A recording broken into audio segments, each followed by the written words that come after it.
오늘 우리에게 주신 하나님의 말씀은 시편 145편 17절에서 19절까지 말씀입니다. 우리 다 같이 한 목소리로 봉독합니다. 여호와께서는 그 모든 행위에 의로우시며 그 모든 일에 은혜로우시도다.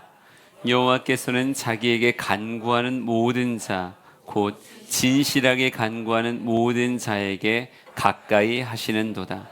그는 자기를 경외하는 자들의 소원을 이루시며 또 그들의 부르짖음을 들으사 구원하시리로다. 아멘. 할렐루야. 누가 하나님의 동역자인가라고 하는 제목으로 말씀을 나누려고 합니다. 우리 시편 2편 7절 8절 말씀을 한번 같이 읽어볼까요? 같이 한 목소리로 읽습니다. 시작. 내가 여호와의 명령을 전하노라. 여호와께서 내게 이르시되 너는 내 아들이라. 오늘 내가 너를 낳았도다. 내게 구하라. 내가 이방 나라를 내 유업으로 주리니 내 소유가 땅 끝까지 이르리로다. 아멘. 아멘. 너는 내 아들이다. 내가 너를 낳았다라고 이렇게 말하고 있습니다.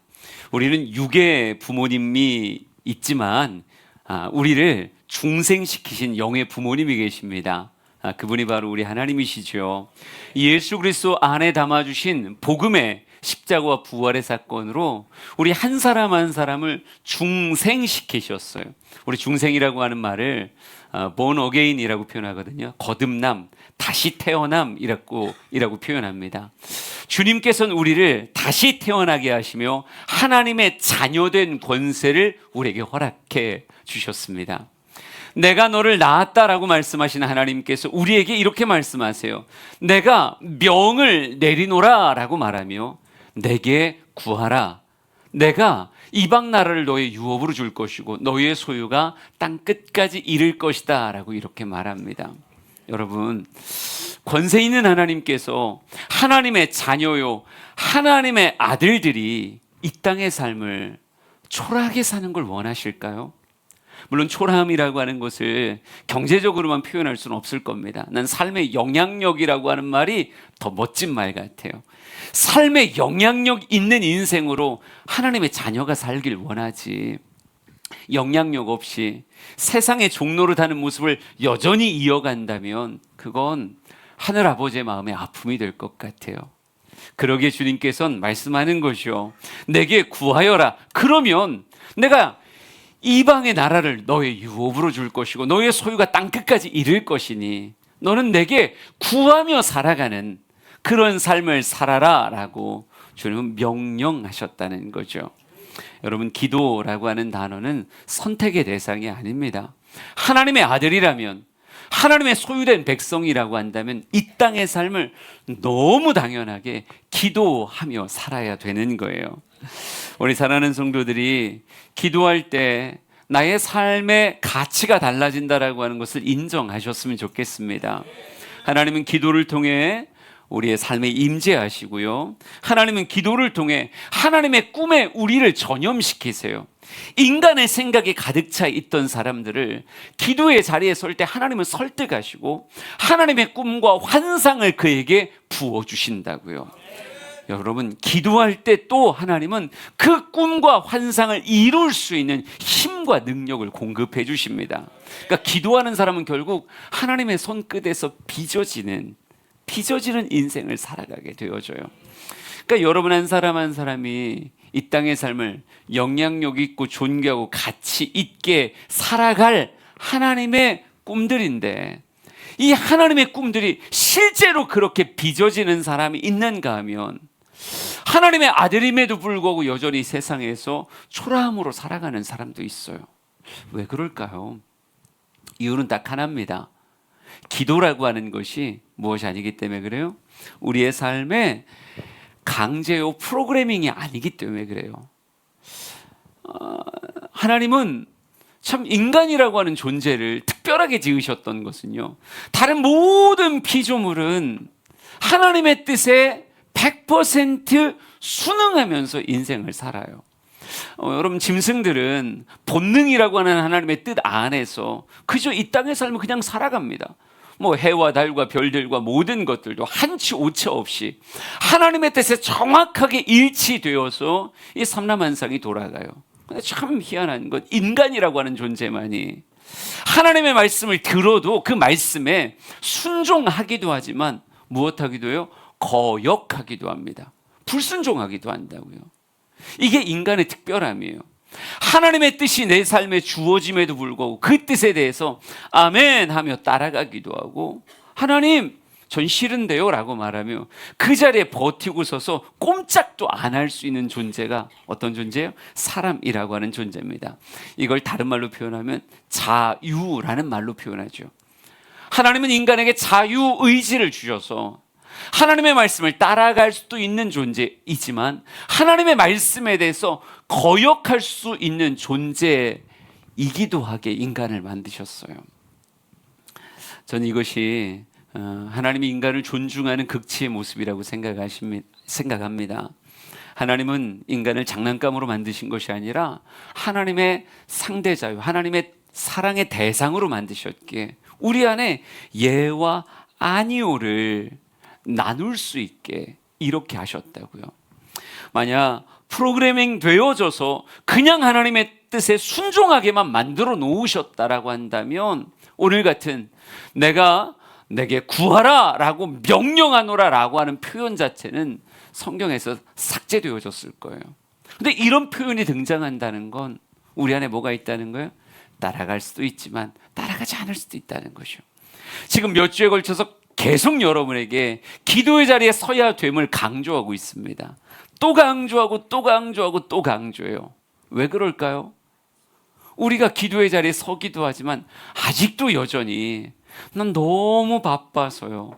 아니 난 이런 것들이 더 좋거든요. 난 기도의 자리가 부담스러워요 라고 하는 수많은 이유들로 아직도 기도의 현장에 서지 않는 사람들이 많기 때문이죠.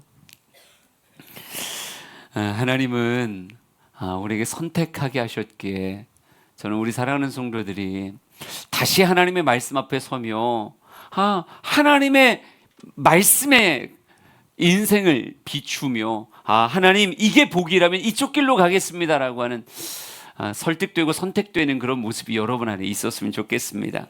우리 신명기 30장 19절 말씀 한번 읽어볼까요? 같이 읽습니다. 시작. 내가 오늘 하늘과 땅을 불러 너희에게 증거를 삼노라. 내가 생명과 사망과 복과 저주를 내 앞에 두었은즉 너와 내 자손이 살기 위하여 생명을 택하고. 아멘. 우리가 선택할 수 있는 존재이기에 하나님은 이 두꺼운 하나님의 말씀과 성경을 통해 끊임없이 무엇하세요? 우리를 설득하시는 거예요. 설교자들을 통해서 또 설득하시는 거예요. 무엇하라고? 야, 이게 생명이야. 이건 아무리 좋아 보여도 이건 사망이란다. 이것이 너의 인생의 복이야. 부담이 아니고 이게 복이고, 이건 아무리 괜찮아 보여도 이건 저주야. 하나님은 끊임없이 우리에게 인생에 대한 생명과 사망, 복과 저주를 쫙 설명해 주시며 너를 위해서 무엇해라? 생명을 택하라. 너를 위해서 복을 택하라. 여러분, 이 택함이라고 하는 단어를 우리에게 주셨단 말이죠. 저는 우리 사랑하는 성도들이 하나님 말씀에 귀를 열었기에 하나님의 음성이 가슴 안에 들려지고 그것의 가치가 확인되었기에 하나님 말씀대로 생명을 택할 줄 아는 복된 인생 되었으면 좋겠습니다. 에스겔 33장 11절도 한번 읽어보세요. 이것도 읽어볼까요? 시작. 너는 그들에게 말하라. 주 여호와의 말씀이니라. 나의 삶을 두고 맹세하노니 나는 악인이 죽는 것을 기뻐하지 아니하고 악인이 그의 길에서 돌이켜 떠나 사는 것을 기뻐하노라. 이스라엘 족속아 돌이키고 돌이키라. 너희 악한 길에서 떠나라. 어찌 죽고자 하느냐 하셨다 하라. 아멘. 잘못된 길을 가고 있으면 끊임없이 포기하지 않고 무엇하는 거예요? 그 걸음을 돌리려고. 우리 내비게이션 보면서 그런 생각 하잖아요. 잘못된 길 가면 화도 안 내요. 끊임없이 경로에서 이탈하셨다고, 그 길 바른 길 아니라고, 지금 여기서 좌회전해야 된다고, 그리고 계속 직진해야 된다고 우리에게 무엇해요? 끊임없이 계속 말씀하세요. 우리 사랑하는 성도들이 하나님을 이기는 자가 아니라 하나님께 설득되는 사람이 되었으면 좋겠습니다. 그래서 성경은 참 많은 현장에서 우리에게 하나님의 가치를 또 선언하고 또 선포하고 또 알려주며 하나님의 뜻에 합해야 인생의 집이 제대로 지어진다고 이야기를 해요. 마태복음 7장에 우리가 잘 아는 말씀입니다. 한번 쭉 읽어볼게요. 24절부터입니다. 시작. 그러므로 누구든지 나의 이 말을 듣고 행하는 자는 그 집을 반석 위에 지은 지혜로운 사람 같으리니 비가 내리고 창수가 나고 바람이 불어 그 집에 부딪히되 무너지지 아니하나니 이는 주추를 반석 위에 놓은 까닭이요 나의 이 말을 듣고 행하지 아니하는 자는 그 집을 모래 위에 지은 어리석은 사람 같으리니 비가 내리고 창수가 나고 바람이 불어 그 집에 부딪힘에 무너져 그 무너짐이 심하니라. 아멘. 산상수훈의 말씀이 5장부터 쭉 시작돼서 참 많은 말씀이 쏟아지죠. 근데 이 많은 말씀이 우리에게 주어지며 주님은 제일 마지막에 이렇게 말씀하시더라고요. 이 말을 듣고 행하는 사람은 반석 위에 지은 집 같은 삶이 되겠지만 이 말을 듣고도 행하지 않으면 꼭 뭐 같다는 거예요? 모래 위에 지은 집 같다는 거죠. 여러분, 기도해야 됩니다. 기도하는 것이 하나님의 역사가 내 삶에 주어지는 길입니다. 하나님이 계속 우리에게 이야기할 때 어느 순간 아, 이게 생명의 길이구나. 이게 나를 위한 복의 길이구나. 하나님의 말씀에 설득되어 아멘 하고 기도의 자리에 서게 되면 그 사람은 그의 인생을 하나님 안에 반석 같은 그런 곳에 집을 짓는 그런 인생 되겠지만 하나님의 말씀이 계속 들려옴에도 불구하고 그 말씀에 대해서 인정하지 않은 채 아니 난 그래도 여전히 내 삶 바쁜 삶 쫓아다니겠습니다라고 말하면 들려온 그 모든 말씀이 그냥 너무 쉽게 허물어지는 모래 위에 지은 집 같다 이렇게 말하는 거예요. 요즘 건축기도회 열심히 하면서 그런 생각이 들어요. 하나님께서 우리가 정말 기도의 자리에 서기를 원하시는구나. 기도의 집으로서의 새 성전이 세워지기를 원하는구나. 여러분, 건물로서의 교회가 아니라 정말 기도의 집으로서 교회가 세워지려고 한다면 우리 한 사람 한 사람의 기도의 문이 열려야 되지 않겠습니까? 여러분에게 같은 이야기를 계속 반복한다는 건요, 목사에게도 부담이에요. 여러분의 눈빛 안에 제목을 딱 보고 또 기도구나 이렇게 반응할 거라는 걸 예상 못하는 게 아니거든요. 근데 그럼에도 불구하고 정말 우리 사랑하는 성도들이 기도의 사람으로 세워져야 기도의 집으로서의 성전이 의미가 있는 거예요. 그러니까 하나님은 우리에게 새 성전을 허락하기 전에 우리 한 사람 한 사람이 실제로 기도의 자리에 서서 기도의 집을 활용할 줄 아는 그런 기도의 문이 열린 사람 되기를 진짜 간절히 원하신다고요. 요즘 기도할 때마다 느껴지는 거예요. 기도가 필요하구나. 기도가 열려야 되는구나. 이게 지금 몇 사람의 이야기가 아니라 우리 교회 교인들 모두의 입술이 기도의 문으로 열려질 때 하나님이 이 모든 일들을 이루시고 성취하시겠구나. 그런 감동이 제 안에 있어요. 우리 사랑하는 성도들이 설득되어졌으면 좋겠습니다. 기도가 귀하다는 것을 알게 되어지고 기도가 생명이요 복의 길이다라고 하는 걸 알게 되어지기에 무거운 걸음이지만 떼고 주 앞에 서서 하나님 제가 기도하겠습니다. 시험에 들지 않게 깨어 기도하겠습니다. 하나님 이겨내도록 기도하겠습니다. 주님 앞에 나아갈 수 있는 그런 귀한 모습 되길 원합니다. 근데 이 기도라고 하는 자리가요 얼마나 중요한 건지 오늘 이렇게도 설명이 될 것 같아요. 아브라함의 스토리 가운데 있었던 하나의 사건을 소개하도록 하겠습니다. 소돔과 고모라라고 하는 것이 멸망당하기 전에 하나님과 아브라함 사이에 이런 대화가 기록되어져 있어요. 23절부터 26절까지를 읽어보겠습니다. 시작. 아브라함이 가까이 나아가 이르되 주께서 의인을 악인과 함께 멸하려 하시나이까 그 성 중에 의인 50명이 있을지라도 주께서 그곳을 멸하시고 그 50의인을 위하여 용서하지 아니하시리이까 주께서 이같이 하사 의인을 악인과 함께 죽이심은 부당하오며 의인과 악인을 같이 하심도 부당하니이다. 세상을 심판하시는 이가 정의를 행하실 것이 아니니이까. 여호와께서 이르시되 내가 만일 소돔 성읍 가운데에서 의인 50명을 찾으면 그들을 위하여 온 지역을 용서하리라. 아멘. 소돔 고모라의 죄악이 하나님 앞에 상달되었고요, 하나님의 선명한 뜻, 내가 그 땅을 심판하리라 라고 하는 하나님의 뜻이 이미 세워졌어요. 하나님의 심판을 위해 심판의 천사들이 나아가고 있는 이런 과정 가운데서 아브라함이 하나님을 설득하듯 이렇게 말합니다. 하나님, 만약 그 땅에 의인 50이 있다면 어떻게 하시겠습니까? 하나님, 그 의인 50을 생각하지 않은 채 그 땅을 하나님 진멸하시겠습니까? 하나님 앞에 계속 이야기해요. 그러니까 하나님께서 이렇게 말합니다. 내가 만일 소돔 성읍 가운데서 의인 50명을 찾는다면 내가 그들을 위해서 그 지역을 용서할 것이다, 이렇게 말해요. 여러분, 하나님의 심판을 행함에 있어서 어찌 보면 그 땅의 변호사 같은 모습으로 누가 등장해요? 아브라함이 등장하고, 성경을 많이 읽어보신 분은 알 거예요. 50명에서 끝나지 않는다는 걸.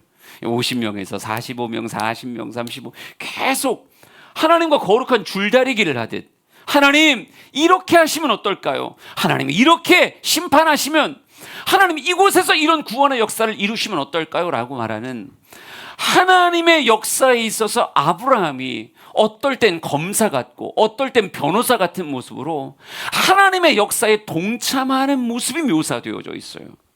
여러분, 난 이 모습이 어찌 보면 기도의 자리에 있는 성도의 모습이 아닐까라고 하는 생각이 들었습니다. 여러분, 이런 비슷한 모습을 계시록은 이렇게 묘사하거든요. 22장의 말씀을 한번 읽어볼게요. 3절에서 5절까지입니다. 같이 읽죠. 시작. 다시 저주가 없으며 하나님과 그 어린 양의 보좌가 그 가운데 있으리니 그의 종들이 그를 섬기며 그의 얼굴을 볼 터이요 그의 이름도 그들의 이마에 있으리라. 다시 밤이 없겠고 등불과 햇빛이 쓸데없으니 이는 주 하나님이 그들에게 빛이심이라. 그들이 세세토록 왕노릇 하리로다. 아멘. 하나님을 섬기는 종들이 하나님 앞에 서 있고 하나님의 얼굴을 보겠다, 이렇게 말하고 있어요. 해와 등불과 그 어떤 것도 필요 없을 만큼 그들에게 얼굴에 빛이 부어지겠다, 이렇게 말하는 거 보니까 지금 하나님의 성도들이 무엇하고 있는 거예요? 하나님을 똑바로 바라보며 하나님과 교제하고 있는 거예요. 근데 이 상황에 대해서 이런 표현이 등장합니다. 주 하나님이 그들에게 빛이심이라 그들이 세세토록 왕 노릇 하리로다, 이렇게 표현하고 있어요. 아, 세세토록 왕 노릇 하겠다? 여러분, 왕이라고 하는 단어는 통치의 단어입니다. 이 땅을 다스리고 통치하는 그런 단어가 왕이라고 하는 단어인데, 이 세상의 진정한 왕은 누구냐면 누가 뭐라 그래도 하나님이에요. 하나님이 지배하시고 하나님이 다스리시며 하나님이 상을 주시기도 하고 하나님이 벌을 주시기도 해요. 하나님의 통치가 왕의 역할이신데, 성도들이 하나님과의 관계 안에서 하나님의 빛을 온전히 얼굴에 담았을 때 그들이 이렇게 한대요. 왕 노릇할 것이다 라고 이렇게 말해요. 여러분, 아까 아브라함의 그 모습이 왕 노릇이라고 표현할 수 있지 않을까요? 하나님이 이 땅을 통치하고 다스림에 있어서의 왕 노릇, 하나님과 함께 심판하고 하나님과 함께 구원하는 거예요. 하나님은 인간을 하나님의 상대자로 존중하며 하나님의 통치에 초청하시죠. 통치에 초청해서 인간의 그 기도 안에 하나님 앞에 간구하는 그 고백 안에서 무엇하는 거예요? 그들과 함께 이 땅의 삶을 이끌어 가시는, 그러니까 말의 표현을 여러분 잘 새겨보세요. 우리 주양교회가 이 성전을 처음에 건축하면서 받았을 때 하나님께서 이렇게 말씀하셨어요. 이곳에서 왕들이 나오게 될 것이다. 여러분 많이 들었던 이야기죠. 왕들이 나오게 될 것이다 라고 말했을 때 첫 번째 의미는 여러분의 삶이, 또 여러분의 자녀의 삶이 이 땅의 곳곳에서 정말 하나님께서 사용하시는 왕의 권세자들로 곳곳에 있는 곳에서 정말 통치하고 다스리는 실제 왕들이 나올 것이다 라고 저는 그렇게 받았어요. 저는 지금도 여러분이 거하고 있는 모든 곳에서 권세 있고 힘 있는 왕으로 사역하게 되기를 진심으로 축복합니다. 우리의 자녀들도 그렇게 쓰임 받기를 간절히 소망해요. 근데 이것만이 아니라 저는 이걸 두 번째로 기도라고 하는 단어로 받았어요. 우리가 왕들이 되어진다라고 하는 건 하나님의 이 땅 경영에 무엇으로 참여하는 거예요? 하나님의 왕 노릇함에 동참하는 모습으로 하나님이 성도의 기도를 들으시고 때로는 그 기도를 통해 이 땅을 심판하시기도 하고 성도의 기도를 통해 이 땅을 복주시기도 한다면 이것이 진정한 왕의 삶이 아닌가? 여러분, 요즘 성경을 열심히 읽다 보니까 시편에 수많은 탄원의 시들이 있더라고요.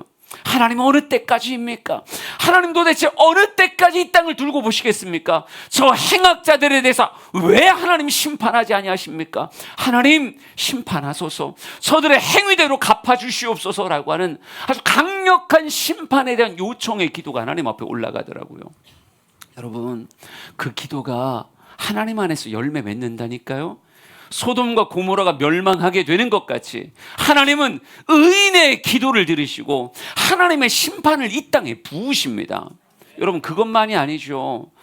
정말 이스라엘 백성들이 출애굽에서 우상 숭배에 빠졌을 때 하나님이 이들을 다 멸하고 이 불평하고 하나님의 주신 것에 감사하지 않는 이들을 다 멸하고 모세, 내가 너를 통해 다시 시작하겠다라고 말씀하실 때 누가 하나님을 설득해요?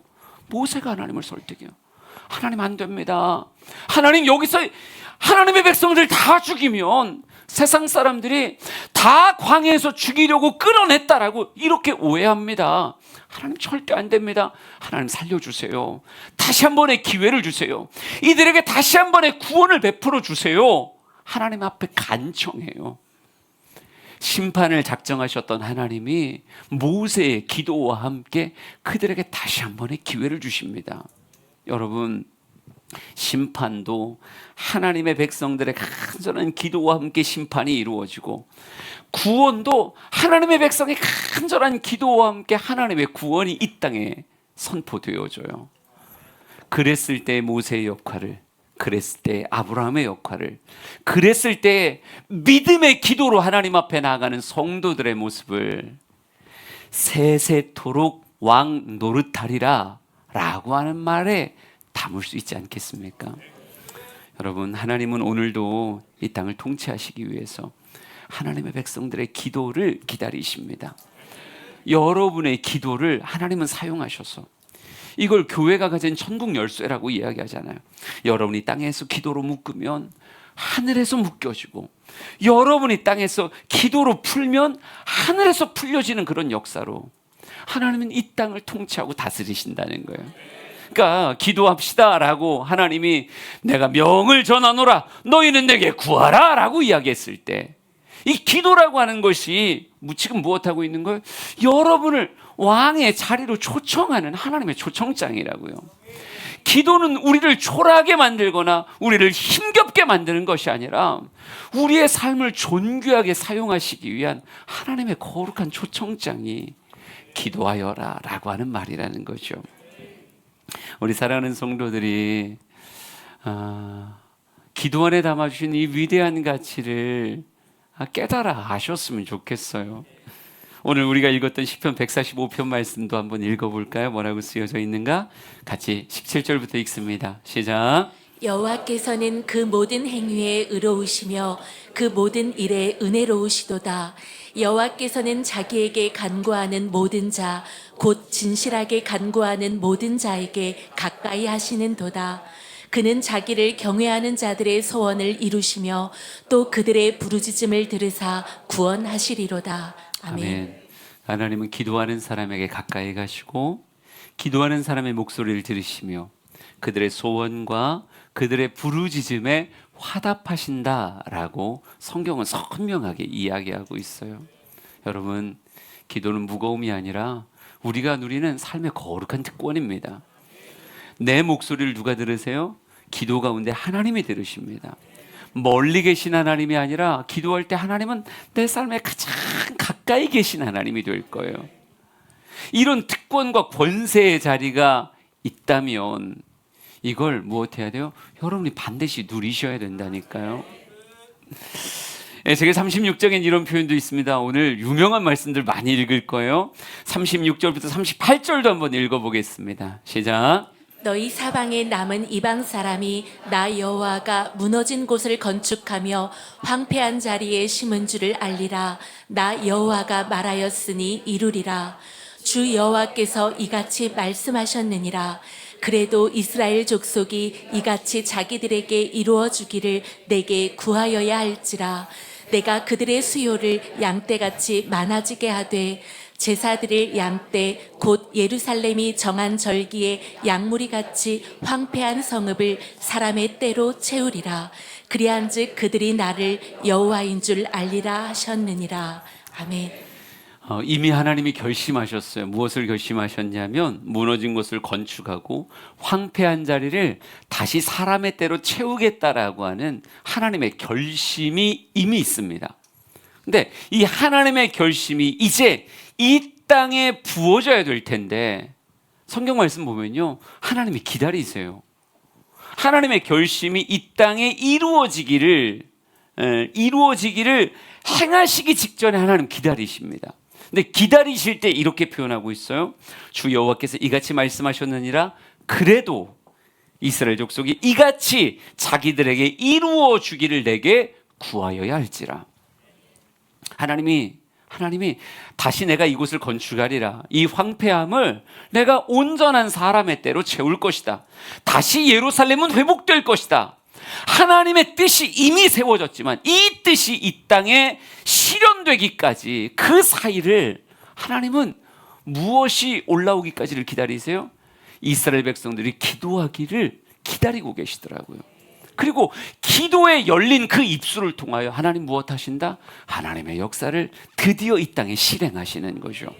여러분 한 사람 한 사람을 위한 하나님의 선하고 아름다운 뜻이 없을까요? 있다니까요. 하나님의 그림이 있다니까요. 여러분 가정을 위한 하나님의 선하고 아름다운 뜻이 있을까요? 없을까요? 있다니까요. 우리 주양교회를 통한 하나님의 선하고 아름다운 뜻이 있을까요? 없을까요? 있지요. 너무 당연하게 있지요. 이 하나님의 뜻이 이 땅에 펼쳐지기까지 주님은 우리에게 이렇게 말하고 있어요. 그래도 이스라엘 족속이 이같이 자기들에게 이루어 주기를 내게 구하여야 할지라.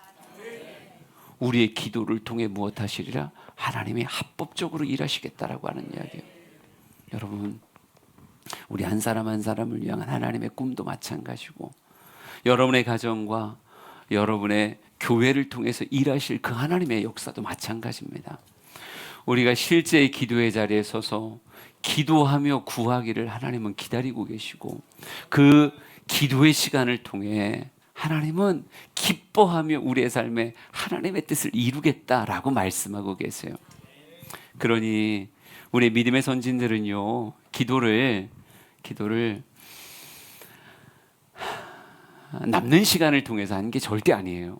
그들은 구별된 시간을 통해서 기도했다니까요. 이 가치를 알기 때문에 세상에선 기도하지 못하게 만들지만 끊임없이 그들은 기도의 자리를 어제도 오늘도 내일도 이어갑니다. 우리가 잘 아는 다니엘의 모습을 잠깐 다시 보죠. 6장 10절 11절입니다. 같이 읽어봅니다. 시작. 다니엘이 이 조서에 왕의 도장이 찍힌 것을 알고도 자기 집에 돌아가서는 윗방에 올라가 예루살렘으로 향한 창문을 열고 전에 하던 대로 하루 3번씩 무릎을 꿇고 기도하며 그의 하나님께 감사하였더라. 그 무리들이 모여서 다니엘이 자기 하나님 앞에 기도하며 간구하는 것을 발견하고. 아멘. 세상 왕은요, 조서에 도장을 꽝 찍어서 무엇하게 만들어요? 다니엘로 하여금 기도의 자리에 서지 못하게 만들려고 해요. 이게 세상 왕이 하는 일입니다. 우리의 삶을 분주하게 만들고 기도의 자리가 꼭 낭비같이 하면 안 되는 일을 하는 것 같은 이런 상황과 분위기와 여건을 만들며 우리를 압박해요. 다른 거 해도 돼. 근데 기도하지 마. 하나님 앞에 기도하지 마라고 말하며 세상 왕은 거기다 도장을 찍는다고요.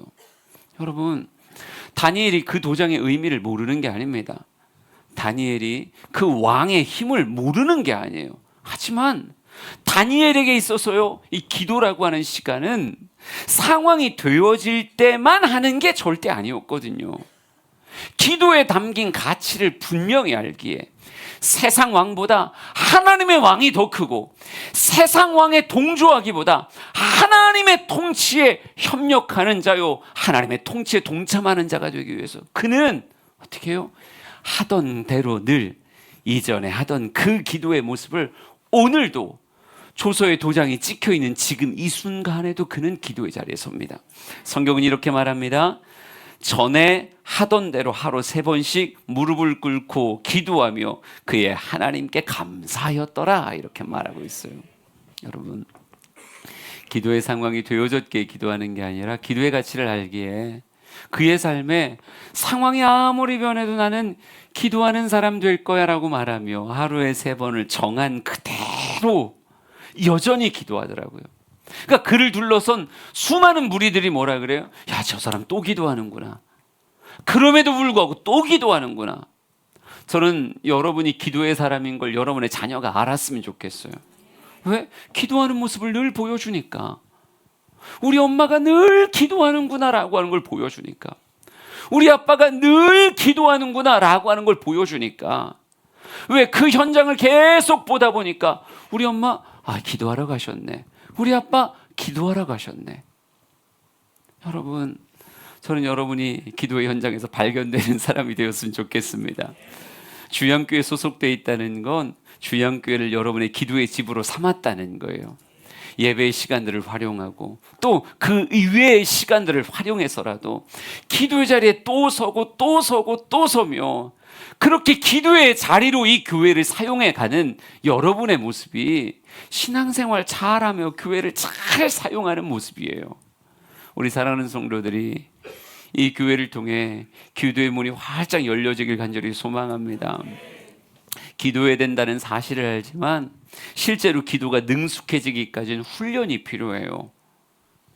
기도라고 하는 단어가 우리의 삶에 제대로 바뀌어져서 원활하게 기도의 삶이 되어지기 위해선 어찌 보면 거룩한 훈련이 필요하다고요. 교회 안에서 드려지는 많은 예배들은, 많은 집회들은 여러분의 그 기도의 문이 닫힌 것이 아니라 열려지게 만들기 위한 거룩한 훈련의 장소가 될 수 있습니다. 저는 우리 주양의 성도들이 지금이 더 기도해야 될 때다라고 하는 것을 인정한다면 수요 예배를 사용하고 금요 예배를 사용하고 새벽 예배를 사용하며 또 교회의 다양한 기도의 공간들과 모습들을 사용해가며 여러분의 기도의 문이 다시 활짝 열려지는 그런 귀한 복이 있기를 간절히 소망합니다. 여러분, 하나님은 기도하는 사람을 통해서 이 땅을 복주시고 때로는 이 땅을 심판하세요. 여러분의 고백을 하나님은 존귀하게 여기시며 기도를 통해 일하신다고요. 우리 사랑하는 성도들이 하나님이 나를 기도의 자리로 부르시는구나. 몇 주 계속 반복되는 말씀을 통해서 하나님 나를 설득하려고 하시는구나. 여러분이 하나님을 이기는 존재가 아니라 하나님께 설득되는 존재가 됐으면 좋겠습니다. 내 작은 목소리를 하나님이 들으시고 하나님이 일하신다. 이 아름다운 한 문장 가지고도 우리는 평생 기도의 자리에 설 충분한 이유를 가졌다고 생각해요. 기도는 공중에서 흩어지는 게 아닙니다. 기도는 사라지지 않습니다. 기도는 하나님 앞에 올라가며 하나님 안에서 쌓여지고 하나님이 이 땅을 통치하는 이유가 되어집니다. 우리 사랑하는 성도들이 오늘도 기도의 자리에 설 것을 결단하는 귀한 모습 되었으면 좋겠습니다. 요즘 이 찬양 많이 부르죠. 주가 일하시네라고 하는 찬양 참 많이 찬양하는데 우리의 기도 가운데 역사하시는 그 하나님을 소망하며 하나님, 제가 가정에서, 제가 출근하는 차 안에서, 하나님, 제가 구별의 교회에 올라오는 그 걸음 안에서, 제가 수요 예배를 구별하고 금요 예배를 구별하는 그 모습 안에서 하나님, 기도의 문이 활짝 열려진 자가 되게 하시고 기도를 누림을 통해 하나님과 함께 세세토록 왕 노릇하는, 세상의 왕에 동조하는 자가 아니라 하나님에게 동조하여 세상의 왕 노릇하는 그런 인생 살게 하옵소서. 우리 찬양으로 주 앞에 고백합니다.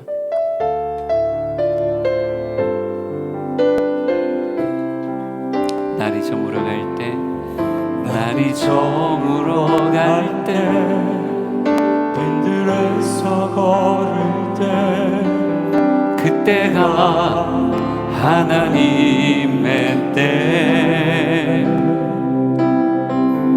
내 힘으로 안 될 때, 빈손으로 걸을 때, 내가 고백해 여호와 이래. 우리 모인 이곳에, 우리 모인 이곳에 주님 함께 하시네.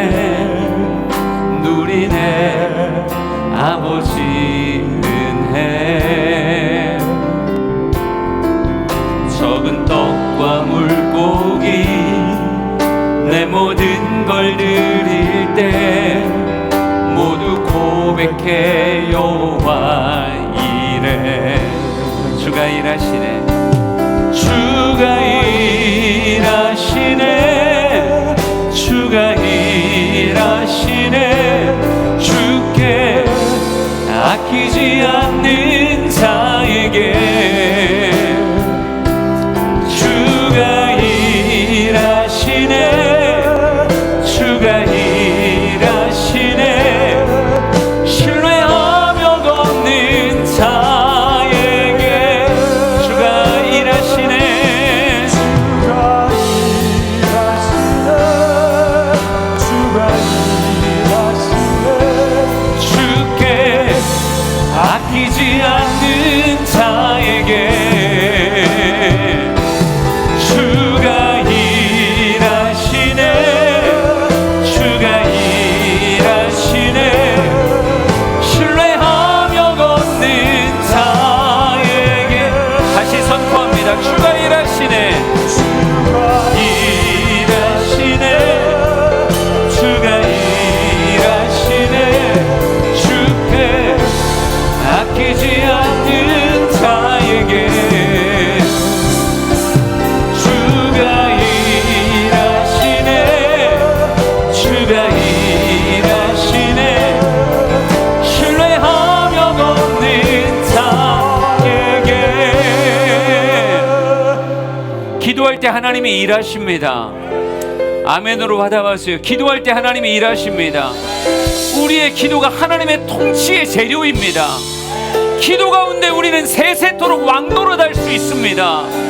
오늘 이 시간에 기도의 문이 열리는 우리 사랑하는 성도가 되길 원합니다. 우리 주여 한번 부르짖고 통성으로 같이 기도합시다.